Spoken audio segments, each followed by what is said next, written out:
So there are 2 or 3 ways to deal with this from a contracting point of view. You can have a fixed price, fixed requirements project. Okay. You can do something called a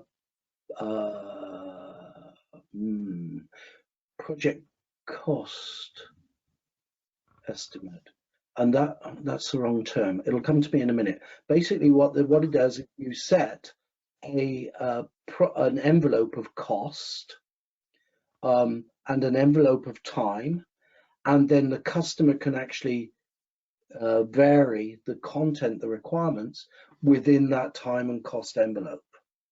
Okay, or you can have time and materials type contracts. Okay, so this comes up. What Agile does is the way in which you would approach costs and controls in an Agile world is that the cost.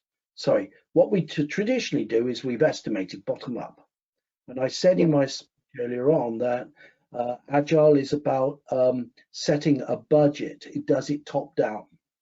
So you go top down saying, these are the features that we're going to produce for this amount of money, and here's my budget. And then you would start to use Moscow type requirements techniques to prioritize the work.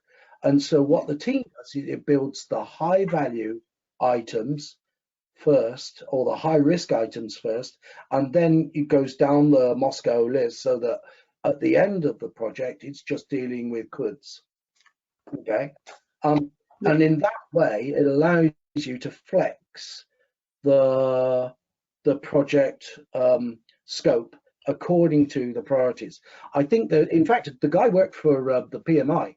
There was a guy called Capers Jones who worked for the PMI for a while. He was head of the Software Engineering Institute at Carnegie Mellon University, and Capers Jones found out that about half of the features that were implemented in software development projects were never used or rarely used.